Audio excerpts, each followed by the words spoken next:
This is Jeff Tamburello, a real estate broker for Steelbridge Realty, here to give you the 2013 Lee County, Florida residential market in review. Disclosures, my work done for me and shared with you. I do this really to keep me up to date with the market. Information came from multiple sources: Lee County Clerk of the Court, City of Cape Coral, the Census Bureau, and the MLS. 5 things you need to know about 2013.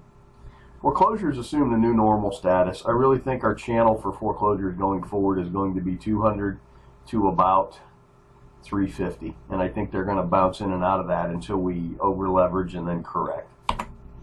Total list pendants called to mortgage foreclosures. This just shows you the entire trend of what we went through to give you some perspective on where we are within the foreclosure trend.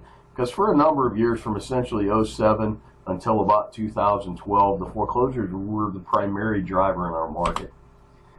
Investment yields are starting to compress. There's the age-old battle of price versus value. In 2009 and 10, I had clients reporting to me that they were getting anywhere from 6 to 9% a year cash on cash.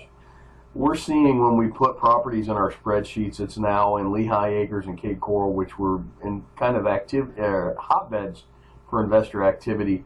We're seeing 3.5%, 4.5% a year cash on cash returns right now. New construction is already gaining market share, particularly within the gated communities.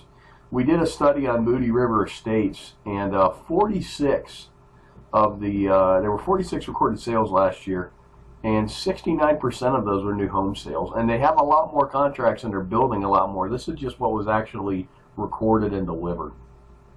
D.R. Horton in Moody River is delivering new construction product at or near the cost of resale homes. And I took a look at Bellaterra. It looks a lot like it. The builders are really driving it. It's fascinating to watch, and it should spread from the gated communities out into just the scattered lots at some point as well. The market grew and the price grew last year. We had 12% more volume, actual dollars moving through the market. Median price was up almost 17%, and the average was up 11%. A couple other noteworthy things: 60.7% of the sales were cash. That's pretty good. Nationally, it's 25%. And our distress percentage was 21.9%, which is down. The previous year, it was 31.8%. And at 21.9% of the sales counts being distressed, they really can't drive the market anymore. It's traditional activity that's driving the market.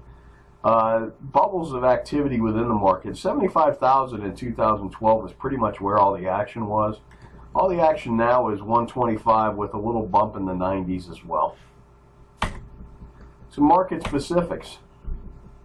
Property types are changing. Single family percentages of the market are down, while the condo type assets are trading at a much higher percentage within the market.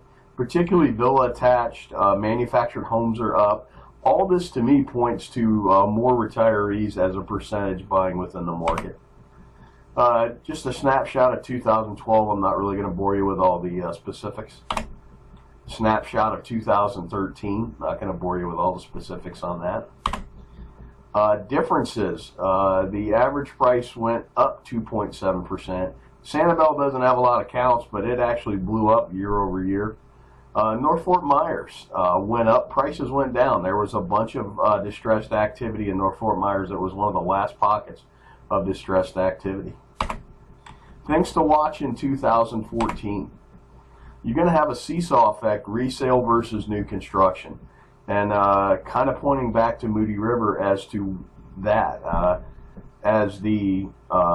If the builder raises prices, it makes the resales more competitive, and if the resale market gets much more expensive, the new builder product becomes very competitive, and it's going to be an ebb and flow back and forth. Inventory is our biggest issue. In most active price points, it is now a seller's market. Cape Coral's permit growth is slowing by percentages. Please note this is data for their fiscal year. It's still growing, but you have to understand the percentage of growth dropped slightly. For the last 2 months, it was up year over year. So this is more of a lagging indicator, and this should tell us by June, July, the Cape Coral permit counts, what the growth rate in Cape Coral is doing. The effect of retirees on our macroeconomic picture.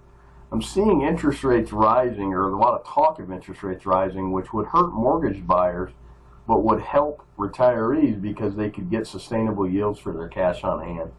Also, prices up north are starting to go back up, which is going to allow more retirees to cash out and head south.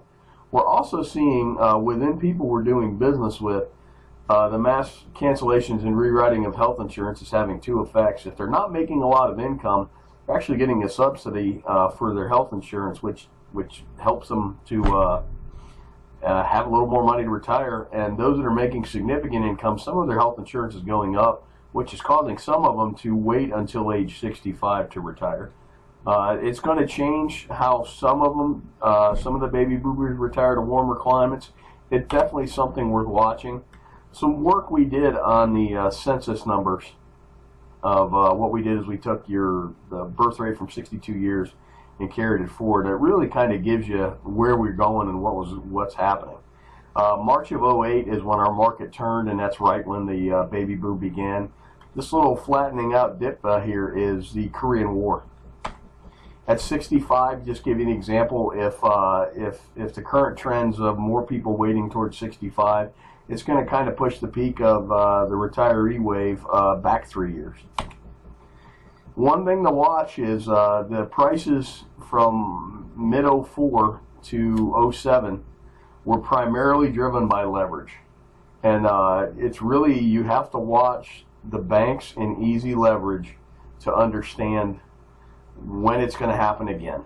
And it's really about when, as easy credit hits the market, our market will probably hit unsustainability again. We're at a point right now where I see nothing but a large amount of cash sales, a large amount of equity. We've corrected up to the point of replacement cost in a lot of markets. Some markets still have not. You can still buy a house in Lehigh Acres at a much cheaper price than it would cost to replicate it.